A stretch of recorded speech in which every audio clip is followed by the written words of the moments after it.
자, 그럼 지금부터는 이제 부동산 경제론 열 문제를 한번 풀어보도록 하겠습니다. 부동산 경제론 열 문제. 자, 11번 문제부터 출발합니다. 부동산 경제론입니다. 나중에 이제 제가 시간적 여유가 있거나 그러면 이걸 갖다가 잘라서 다 할게요. 총론 열 문제 풀이, 경제론 열 문제 풀이, 시장론 열 문제 풀이 이렇게. 어때요? 싫어요? 술은 말고. 11번. 자, 유량을 찾으라고 했는데 유량을 찾으시면 안 되고요. 저량이 7개 있습니다. 자, 따라해보세요. 제자가 보통 단인. 제자가 보통 단위는 저량이죠. 요걸 빼고 나면 다 유량이 되는 겁니다. 근데 우리가 제자가 보통 달인한 거 뒤에다가 변동이나 변동분을 붙이면 또 뭐가 되죠? 유량이 됩니다. 그래서 제자가 보통 달인이 나온다 하더라도 그 뒤에 변동분이 붙으면 유량이 된다는 걸 기억하셔야 됩니다. 제가 뭐죠? 재고, 자산, 가치, 보급률, 통화량, 단기, 인구. 그래서 제자가 보통 달인을 빼겠습니다. 자산 빼야 됩니다. 그 다음에 자본 빼야 됩니다. 왜 자본을 빼야 되냐면 자산을 구성하는 놈이 자본과 부채거든. 그러니까 자산 안에 자본과 부채가 있다면 자산이 저량이라면 자본과 부채도 당연히 저량입니다. 재고 저량이죠. 그 다음에 통화량 저량이죠. 끝났는 줄 알았는데 자 보세요. 인구는 저량이 맞습니다. 근데 인구 뒤에 뭐가 붙는 바람에 변동분이 붙는 바람에 얘는 저량이 아닙니다. 얘는 유량입니다. 그래서 유량은 하나, 둘, 셋, 넷, 5개 해서 답은 몇 번? 4번이 되는 그런 문제입니다. 오케이? 제자가 보통 달인이 저량이지 않습니까? 걔를 찾아서 빼면 뭐가 되죠? 유량이 되는데 제자가 보통 달인 옆에 변동분이나 변동분이 붙으면 걔도 유량으로 가버립니다. 네, 오케이. 기억하시고. 12번. 이 문제에서 제일 중요한 글자는 아파트입니다. 아파트. 자, 아파트 수요 변화와 수요량의 변화 요인으로 옳게 묶은 것을 찾아라 그랬습니다. 잘 들으셔야 됩니다. 여러분들 들어가기 전에 제가 한마디만 하고 갈게요. 건축비요, 건축비. 그러니까 뭐 시멘트 가격, 건설 노동자의 임금, 토지 가격, 생산 요소 가격, 생산 기술, 건설업체 수 이렇게 느낌상 아파트 짓는 데 들어가는 비용이나 짓는 기술이라든지 짓는 놈들 이런 말이 나왔을 때는요. 수요량도 아니고 수요도 아닙니다. 오직 공급입니다. 오케이? 그리고 아파트 가격과 똑같은 말이 있습니다. 아파트 가격과 똑같은 말이 뭐죠? 아파트 임대료입니다. 아파트 뭐? 임대료. 그래서 지금부터 아파트 가격과 아파트 임대료만 찾아야 됩니다. 일단 이자율은 아니죠? 아파트 임대료는 돼요? 예, 돼요. 아파트 가격 돼요? 예, 돼요. 아파트 가격 상승 예상돼요? 예상 안 돼요. 예상은 수요의 변화입니다. 오피스텔 가격은 대체재 가격으로 봐야 됩니다. 무슨 가격? 대체재 가격은 수요의 변화로 봐야 됩니다. 아파트 가격만 되니까 몇 번과 몇 번만 정답? 2번과 3번만 정답. 근데 3번 왼쪽에 가보니까 드디어 건축기술이 나옵니다. 건축기술은 누구만? 공급만 관계되니까 수요 관계가 없어요. 여기 보니까 단독주택 가격 나옵니까? 이건 대체재 가격으로 봐야 됩니다. 그럼 아파트와 뭐하고 오피스텔과 뭐하고 단독주택은 대체재로 봐야 됩니다. 대체재 가격은 무엇의 변화가 맞다? 수요의 변화가 맞다는 겁니다. 답은 몇 번? 2번. 문제 어려운 문제입니다. 쉬운 문제가 아니야. 답은 2번. 13번. 정말 좋은 문제인데요. 수요 곡선을 우측으로 이동시킬 수 있는 요인을 찾아라 그랬습니다. 수요 곡선 우측으로 이동시키는 요인. 이 말은 곡선이 우측으로 가는 거니까 수요 증가 요인을 찾으라는 얘기입니다. 자, 우리 수요 증가 찾으셔야 됩니다. 자, 저랑 보시고. 아파트 가격 하락은 수요량이 증가됩니까? 수요가 증가됩니까? 감소됩니까? 그러면 증가 감소되지 않습니다. 얘는 수요량입니다. 뭐라고요? 아까 말씀드렸잖아요. 아파트 가격은 곡선상에서 점을 이동시키는 수요량의 변화 요인이지 수요의 변화 요인이 아니다. 하나만 더 하죠. 다 차려진 밥상에서. 건축 원자재 가격이 하락하는 것은 수요가 증가됩니까? 감소됩니까? 그러면 공급만 증가된다 하셔야 됩니다. 누구만? 그래서 항상 머릿속에 이 생각하셔야 돼. 수요 증가 요인, 감소 요인 찾으시오 할 때 예선 탈락되는 게 두 가지가 있는데 수요 곡선 우측, 좌측으로 안 보내는 것들이 두 가지 있다는 얘기야. 첫 번째는 곡선 상에서 점을 이동시키는 수요량의 변화 요인인 아파트 가격. 요거는 아파트 수요 곡선을 좌측이나 우측으로 변화시키는 가격 이외 요인이 아닙니다. 오케이? 두 번째는 수요 곡선과는 전혀 관계가 없고 공급 곡선만 변화시키는 놈들이 있다는 겁니다. 건축 기술이라든지 지금처럼 건축 원자재 가격이라든지. 오케이? 그럼 나머지 지금 몇 개 남았어요? 6개. 신나게 증가와 감소를 외쳐주면 되는데 증가와 감소를 외칠 때 저는 여러분들 두 가지를 좀 공부했으면 좋겠습니다. 대체재 가격 나옵니까? 대체주택 가격이나 대체재 가격이 똑같은 말이고 가격 예상이란 말이 나옵니까? 요거는요. 잘 들으셔야 됩니다. 수요가 움직이는 방향과 똑같은 방향으로 움직입니다. 자, 저를 보고 대답 한번 해보세요. 대체재 가격, 가격 예상. 가격 인상은 뒤에 수요가 움직이는 방향과 똑같이 움직인다고. 대체적 가격이 상승해야지 수요가 뭐 되고 증가되고, 가격이 뭐 할 것이라고 예상을 해야지 상승할 것이라고 예상을 해야지 수요가 증가됩니다. 이거 두 개 좀 기억해 놓으세요. 그러니까 대체적 가격이 상승해야지 수요가 증가되고, 가격이 상승할 것이라고 예상해야지 수요가 증가됩니다. 그럼 감소시키는 거 한번 찾아볼까? 같은 방향이니까 대체적 가격이 하락되면 내 거 수요도 같은 방향으로 감소되고, 가격이 하락할 것이라는 예상은 수요를 감소시켜 버립니다. 이해하셨어요? 네, 그래 보세요. 대체적 가격이 플러스 되면 내 거 수요도 플러스, 대체적 가격이 마이너스 되면 내 거 수요도 마이너스, 가격이 플러스 할 것이라고 예상하면 내 거 수요도 플러스, 가격이 마이너스 할 것이라고 예상되면 내 거 수요도 마이너스. 가격 예상과 대체적 가격은 수요의 방향과 똑같이 일치합니다. 자, 그럼 한번 해보죠. 인구가 감소되면 수요 감소, 대체적 가격이 하락되면 같은 방향입니다. 수요 감소, 성소가 감소되면 수요 감소. 이러다가는 수요 증가가 없을 것 같은데 지금부터입니다.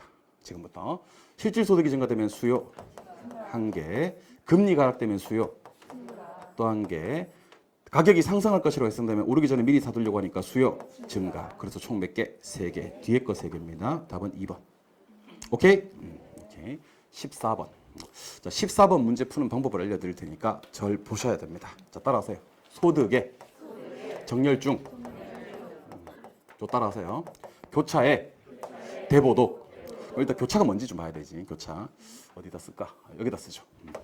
자, 수요의 교차 탄력성이라는 것은 X제의 가격이 변하고 Y제의 수요가 변하는 겁니다.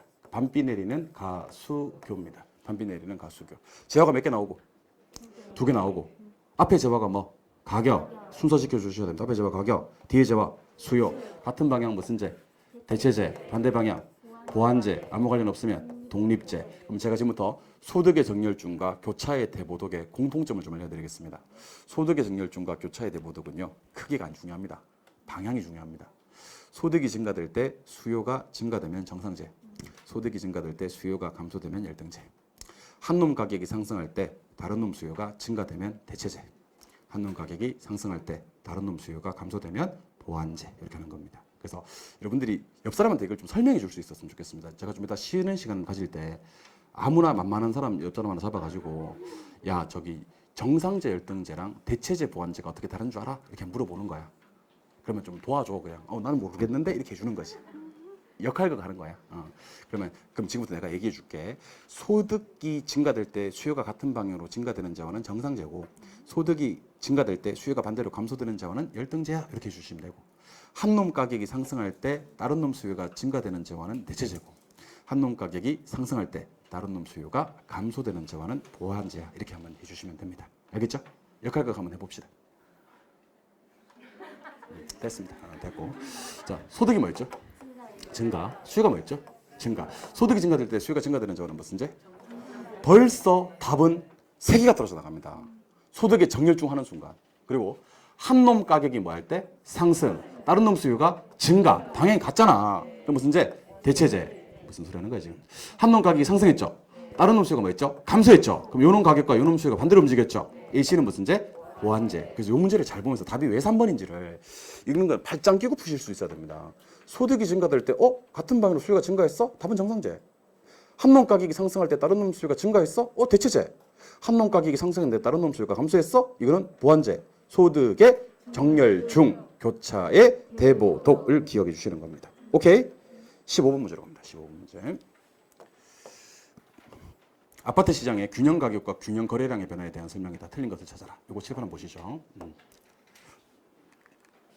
자, 잘 봐요. 수요가 있고 공급이 있는데요. 수요도 증가되고 공급도 증가되는 경우가 있어요. 수요 감소되고 공급 감소되고, 수요 증가되고 공급 감소되고, 수요 감소되고 공급 증가되는 경우가 있습니다.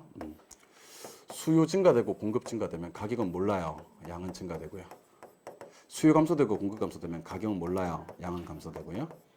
수요 증가되면 인기 있는데 공급 감소되면 귀해진 거거든. 인기도 있고 귀해지면 가격은 상승해요. 양은 몰라요. 양은 몰라요. 수요 감소되면 인기 없거든요.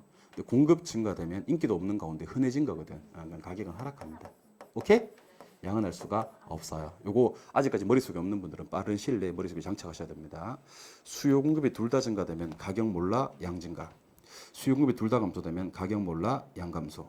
수요 증가 공급 감소는 가격 상승에 양 몰라. 수요 감소 공급 증가는 가격 하락 양 몰라. 이 중에서 크다면 이렇게 나왔을 때는 큰 것만 보시면 돼요. 뭐만? 큰 것만. 그리고 같다면이 나왔을 때는 몰라를 불변으로 바꾸시면 되는데 무슨 말인지 알려드릴게요. 자, 만약에 제가 그냥 수요 증가 공급 증가라고 했다면 가격 몰라 양 증가라 그랬죠. 수요 증가 공급 증가 같다면이 나오면 답이 바뀌어요. 가격 불변의 양 증가로 바뀝니다. 오케이? 수요 감소 공급 감소 같다면 나오면 가격 불변 양 감소. 이거 두 개가 같다면이 나오면 가격 상승 양 불변.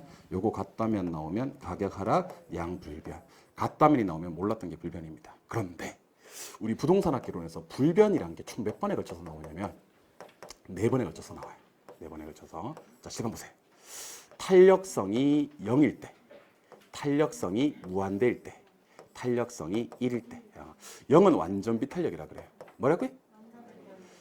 무한대는 완전 탄력이라 그래. 1일 때는 단위 탄력이라고 하고. 단위 탄력. 단위 탄력. 자, 그럼 완전 비탄력적일 때는 뭐가 불변인지 아세요?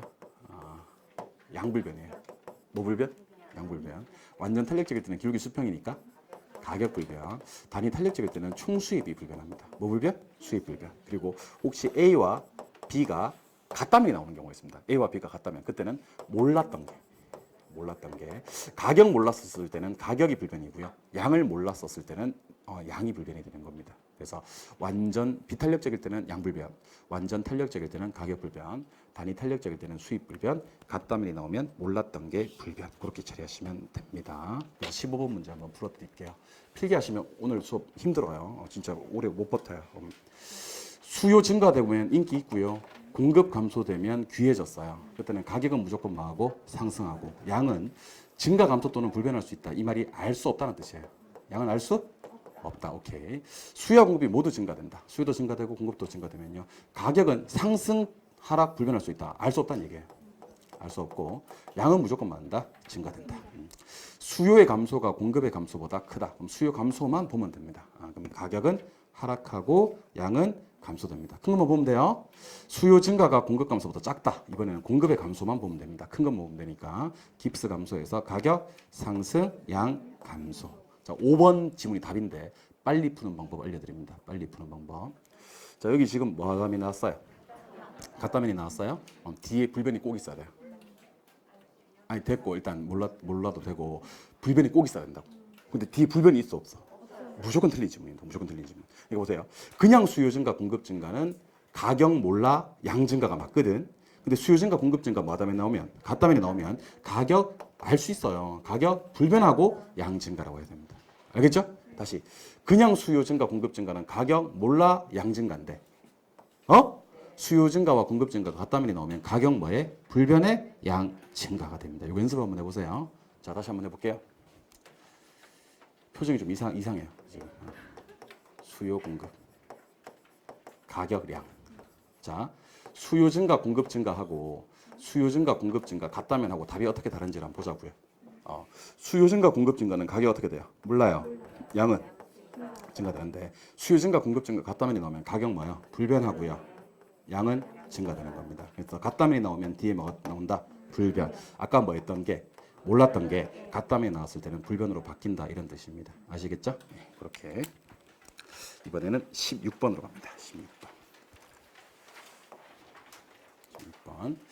다음은 부동산 시장에서 균형의 변동에 대한 설명이다. 옳은 것을 찾아라 그랬습니다. 아까 제가 완전 탄력적일 때는 무조건 뭐가 불변한다 그랬어요? 완전 탄력적일 때는 기울기 수평이라 그랬죠? 예. 완전 탄력적일 때는 무조건 가격 불변입니다. 맞아요? 예. 그래서 공급이 증가해도 가격은 불변하고라고 해야 됩니다. 완전 탄력적일 때는 가격은 불변하고 양은 증가된다라고 해야지. 양은 증가됩니다. 수요가 감소할 때 공급의 탄력성이 완전 비탄력적일 때, 완전 비탄력적일 때는 기울기가 수직이기 때문에 양이 불변합니다. 뭐가 불변? 그래서 이번에는 맞았어요. 양은 줄어들 수가 없어요. 양은 뭐기 때문에? 불변이기 때문에. 근데 뭐가 틀렸냐면 수요가 감소한다 그랬잖아요. 수요가 감소하면요, 가격은 뭐 하면서? 하락하면서 양이 불변하는 겁니다. 이번엔 가격이 틀렸어요. 가격은 상승하지 않습니다. 수요 감소기 때문에. 수요가 증가되면 3번, 4번, 5번은 이번 시험에 제가 봤을 때 나올 것 같습니다. 이번 시험에 나옵니다. 여러분 저를 한번 보세요. 탄력적일 때는 그 기울기가 무엇해서? 완만해서. 완만해요? 그러면 세로 여기 폭을 한번 보세요. 세로 폭을. 세로 폭이 많이 변해요, 적게 변해요. 그래서 이걸 갖다 우리는 가격이 덜 변한다 그래. 어떻게? 더 크게, 더 작게. 더 작게. 가격 변동폭이 크다, 작다. 작다. 근데 비탄력적일 때는 그 기울기가 가파릅니까? 가파르면 기울기 이렇게 되겠네. 그럼 여기서부터 여기까지가 가격 변동폭인데 가격이 더 변해, 덜 변해? 더 변해, 더 작게, 더 크게. 더 크게. 가격 변동폭이 무엇하다? 크다. 이렇게 하시면 됩니다. 그래서 보세요. 자, 수요가 증가했어요? 수요가 증가했어요? 수요가 증가했어요? 그러면 누구는요? 가격은 상승할 건데. 다시 가격은 뭐 할 건데? 상승할 건데. 가격은 뭐 할 건데? 상승할 건데. 여기서 그게 중요한 게 아닙니다. 수요가 증가되면 가격은 당연히 상승하고 나머지 공급이 뭐하면 비탄력 얘는 탄력 얘는 탄력. 비탄력적일 때는 가격이 더 작게 상승해요? 더 크게 상승해요? 더 크게 해야 됩니다. 더 크게 상승합니다. 탄력적일 때는 가격 상승폭이 크다 작다? 작다라고 해야 됩니다. 작다라고 해야 됩니다. 탄력적일 때는 가격이 어떻게 상승한다? 더 작게 상승하는 거 맞습니다. 더 작게 상승하는 거 맞습니다. 답은 몇 번? 5번이 되는 그런 문제가 됩니다. 다시 짚어 보세요. 탄력적일 때는 그 기울기가 무엇하여? 완만해서 가격은 덜 변하고 더 작게 변하고 가격 변동폭은 작고, 비탄력적일 때는 그 기울기가 뭐해서 가파르기 때문에 가격은 더 변하고 더 크게 변하고 가격 변동폭은 크다. 이렇게 하는 겁니다. 뭐만 이해하셨죠? 네, 오케이. 답은 5번 시험에 나올 것 같아요. 17번. 부동산 매매 시장에서 수요와 공급의 탄력성에 대한 설명이다. 옳은 것을 찾아라 하는 문제. 자, 요거 공부하는 방법 좀 알려드리겠습니다. 자, 수요의 가격 탄력성은요, 가격의 변화율분의 수요량의 변화율 하시고 절대값을 씌웁니다. 그리고 1과 비교합니다. 1일 때를 단위 탄력이라고 하고요. 1보다 크면 탄력이라고 하고요. 1보다 작으면 비탄력이라고 하고요. 0이면 완전 비탄력이라고 하고요. 무한대면 완전 탄력이라고 합니다. 완전 탄력적일 때는 기울기 수평이고요. 탄력적일 때는 완만하고요. 비탄력적일 때는 가파르고요. 완전 비탄력적일 때는 수직입니다. 물론 단위 탄력적일 때는 직각삼곡선입니다. 수요가 탄력적일 때는 위에 게 많이 변합니다. 그래서 가격 변화율보다 수요량의 변화율이 더 커야 됩니다. 그래야 1보다 커지거든. 수요가 비탄력적일 때는 밑에 게 많이 변합니다. 수요량의 변화율보다 가격 변화율이 더 큽니다. 그럼 이거 공부하셨으면 공급의 가격 탄력성도 똑같이 적용하시면 됩니다. 공급의 가격 탄력성도 누구의 변화율분의? 가격의 변화율분의 공급량의 변화율이고, 기준값은 얼마고? 1이고 1보다 크면 탄력, 작으면 비탄력, 0이면 완전 비탄력, 무한대면 완전 탄력. 어떨 때 수요가 탄력적인지 어떨 때 수요가 비탄력적인지를 보겠습니다. 대체재가 많고 전환하기가 용이하고 주거용이고 그다음에 용도가 다양하고 장기이면 수요가 탄력적입니다.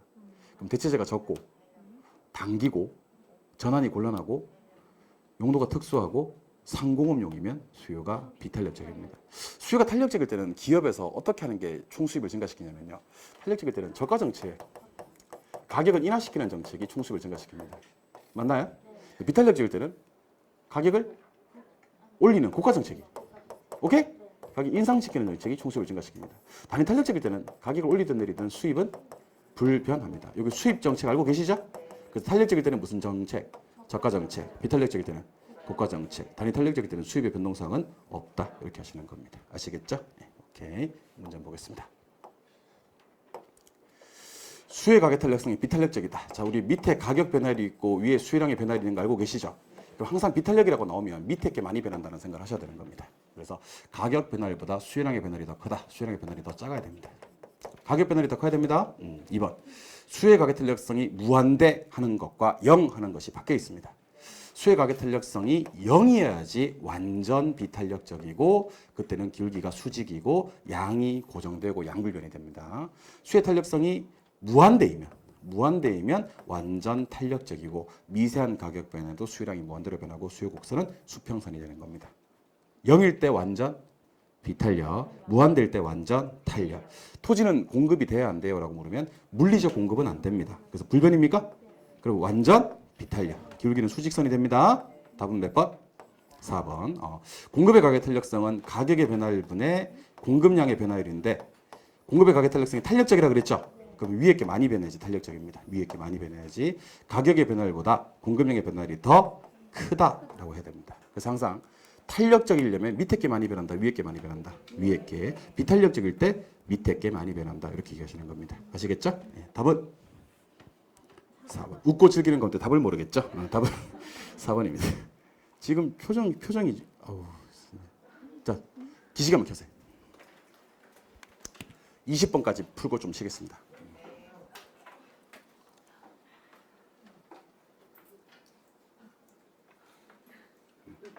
했어요? 오케이, 좋습니다. 18번. 수요의 가계 탄력성에 대한 설명에다 틀린 것을 찾아라 했는데 요 1번, 2번 질문을 수입 문제라고 꼭 해석을 해 주셔야 됩니다. 이게 수입이 시험에 나올 때 이게 수입인지도 모르고 틀리거든요. 이게 수입 문제. 여기 수입 문제입니다. 이게 왜 여러분들이 틀리는지 보니까 어떨 때는 전체 수입 이렇게 나오고 어떨 때는 임대료 수입 이렇게 나오니까 우리 수험생들이 헷갈려 하시더라고요. 수입이란 글자라는 걸 기억하셔야 됩니다. 한번 해석해 봅시다. 수의 가계 탄력성이 1보다 작다. 그럼 비탄력이거든. 비탄력적일 때 임대료를 상승시켰다. 이 말은 고가 전략을 썼다는 얘기예요. 고가 전략을. 그러면 당연히 수입은 증가됩니다. 비탄력적일 때는 고가 정책이 수입을 증가시키거든요. 임대료를 상승시키면 수입 증가됩니다. 비탄력적일 때는. 수의 탄력성이 1일 때는요. 1일 때는 가격을 아무리 춤춰도 수입은 변하지 않는다. 수입 불변. 자, 그래서 답은 몇 번? 1번이 되는 그런 문제입니다. 자, 우리 앞에서 불변 4종 세트 했던 거 기억납니까? 완전 탄력적일 때는 뭐 불변? 가격 불변. 완전 비탄력적일 때는 양 불변. 단위 탄력적일 때는 수입 불변. 같다면이 나오면 몰랐던 게 불변. 이렇게 하는 겁니다. 오케이? 예. 3, 4번 한번 읽어보시고요. 19번으로 갑니다. 그러니까 요 1번 질문 꼭 좀 기억하세요. 수의 가계 탄력성이 1보다 작을 때는 탄력이야, 비탄력이야? 비탄력. 비탄력적일 때 임대료를 올렸다는 얘기는 임대료가 가격과 똑같은 말이거든. 가격을 올렸다는 뜻이잖아. 고가 정책을 썼다는 거잖아. 좋아, 안 좋아? 비탄력적일 때 고가 정책 좋습니다. 그럼 전체 수입은 감소된다, 증가된다? 증가된다라고 수정해서 꼭 읽으시라고요. 오케이? 답은 1번, 19번. 주거 서비스 공급의 임대료 탄력성에 대한 설명 중 틀린 것을 찾아라. 그랬습니다. 잘 보세요. 잘 보세요. 공급이란 놈은 장기일 때 탄력적일까요? 단기일 때 탄력적일까요? 언제? 잘했어요. 장기일 때 탄력이에요. 단기일 때는 비탄력. 이거 까먹으면 안 돼, 이거. 근데 자 보세요. 소요, 건축. 요게 시험에 나오면 제작 기간으로 해석을 하는 겁니다. 무슨 기간? 자, 신규 부동산은 생산에 소요되는 기간, 건축하는 기간이 기나요, 짧나요? 길어요? 그럼 신규 부동산은 공급이 잘 돼요, 안 돼요? 비탄력이에요. 근데 중고 부동산은 이미 만들어져 있잖아요. 그럼 생산에 소요되는 기간, 건축하여 공급하는 기간이 길어요, 짧아요? 짧아요? 그럼 중고 부동산 하루에도 몇 개를 공급할 수 있겠네요. 공급이 뭐요? 탄력. 그래서 여러분들 잘 보세요. 그냥 장기, 단기랑 소요되는 기간이 짧다, 길다를 여러분들이 구분하셨으면 좋겠습니다. 뭐랑? 장기, 단기랑 소요되는 기간이 짧다, 길다. 이 문제는 다 보지 마시고 2번과 3번만 보시면 됩니다. 자, 보세요. 제가 객관식 시험 문제 빨리 푸는 방법을 좀 알려드릴까요? 예, 객관식 시험 문제 빨리 푸는 방법은요. 시험에서 보다가 뜨잖아. 보다 앞에를 싹 지워주시면 좋아요. 뭐를? 보다 앞에를. 보다 앞에를. 자매품으로 비애도 있습니다. 비애. 뭐뭐의 비애. 비애 안 읽어도 돼요. 뭐뭐 보다 안 읽어도 돼요. 여기서 많이 틀려요. 그러면 주어만 쳤습니다. 뭐는? 단기는 공급이 뭐다? 비탄력적이다. 아까 단기에 비탄력적이라고 했잖아. 맞죠? 이거는 오케이. 근데 3번. 뭐 하는데? 생산하는데 소요되는 기간이 길다. 일단 생각하셔도 좋아요. 생산에 소요되는 기간이 긴 부동산은 신규 부동산이에요, 중고 부동산이에요? 신규 부동산이죠. 그럼 신규 부동산은 제작 기간이 짧아요, 길어요? 공급이 잘 돼요, 잘 안 돼요? 공급이 비탄력적이다 해야 됩니다. 그러니까 그냥 단기는 공급이 비탄력이 맞는데 소요되는 기간이 짧아야지 공급이 탄력적이고요. 소요되는 기간이 길어버리면 공급이 비탄력적입니다. 그래서 소요라는 말이 나오면 여러분들은 제작 기간으로 바꿔서 공부하시면 됩니다. 제작 기간이 많은 부동산은, 긴 부동산은 공급하기가 어렵습니다. 공급이 뭐? 비탄력. 이렇게 하는 겁니다. 알겠죠? 예, 오케이. 20번. 경제론 마지막 문제. 요 경제론 하고 나면 그다음부터는 좀 빠르게 진행할 수 있습니다. 시장론, 정책론은 막 날아갈 수 있어요. 아시겠죠? 예, 시험 보세요. 눈을 좀 크게 뜨세요, 여러분들. 눈 따가. 여러분들 보고 있으니까 나 잠 온다. 너무 달콤해, 여러분들. 표정이 너무 달콤해서 잠을 부르네. 한숨 잠깐 나도. 자, 시험 보세요. 거미집 이론을 판단하는 결과 모형 형태, 수렴형을 보이는 것은, 자, 팔짱 한번 껴볼래요? 수의 탄력성이 커요, 공급의 탄력성이 커요? 공급의 탄력성이 크죠? 맞아요? 이건 뭐예요? 발산. 이거 발산? 오케이. 기울기는 큰 거 동그라미, 작은 거 동그라미. 작은 거. 공급이 탄력적이라는 얘기야. 기울기가 작아야 공급이 탄력적이거든. 이거 발산. 여러분들 P에서 끝맺음을 해야 돼요. Q에서 끝맺음을 해야 돼요. P에서 끝맺음을 해야 됩니다. 몇 분의 몇? 4분의 2. 0.5가 수의 탄력성입니다. 몇 분의 몇? 6분의 3. 0.5가 공급의 탄력성입니다. 4분의 2도 0.5고 6분의 3도 0.5입니까? 이거는 뭐예요? 순환합니다. 자, 또 갑니다. 2분의 6, 3, 4분의 8, 2. 수의 탄력성이 더 크지? 이거 뭐예요? 수렴. 3이고 2고 하니까. 근데 얘는요. 여기서 가야 됩니다. 왜? P에서 끝맺음을 맺어야 되니까. 탄력성 구하는 겁니다. 수의 탄력성은 4분의 3. 제가 계산할게요. 0.75. 오케이? 공급의 탄력성은 2분의 3. 1.5. 수의 탄력성이 커요? 공급의 탄력성이 커요? 공급의 탄력성이 큽니다. 이거는 뭐야? 발산. 우리 뭐 찾아야 됩니까? 수렴. 수렴은 몇 번? 4번. 다시 발작. 자꾸 필기하지 말고. 수탄이 커요? 공탄이 커요? 공탄. 발산. 기울기는 작은 거 찾으셔야 돼요. 기울기 누구 작아요? 공급 기울기가 작지? 공급 탄력적인 거예요. 뭐? 발산. P에서 끝맺음을 해야 됩니다. 4분의 2는 0.5. 6분의 3도 0.5. 이거는 뭐? 순환. 2분의 6은 3. 4분의 8은 2. 수의 탄력성이 더 크네. 뭐? 수렴. 얘는 여기서 가야 됩니다. 4분의 3은 0.75. 2분의 3은 1.5. 공급의 탄력성이 더 크네. 이거는 뭐? 발산. 이렇게. 그러니까 요 문제를 보고 연습을 좀 하세요. 딱 보고 이거 탄력성 보고는 어떻게 수렴 발산을 판단하는지, 기울기를 보고는 어떻게 수렴 발산을 판단하는지, 함수가 나왔을 때는 어떻게 수렴 발산을 판단하는지를 판단해 주시기 바랍니다. 그리고 여러분들이 당분간 모의고사 같은 걸 치면요. 거미집 이론은 반드시 나옵니다. 그러니까 자꾸 개론 점수 안 나온다고 하지 말고 거미집 이론 이런 문제를 맞춰주셔야 됩니다. 아시겠죠? 거미집 이론 틀리는 것은 서로에 대한 예의가 아닙니다, 여러분들. 이번 시험에 모의고사 때 거미집 이론 틀리신 분들은요. 맞는 것으로 고쳐놓으세요. 눈에 띄지 마세요. 아시겠죠? 예.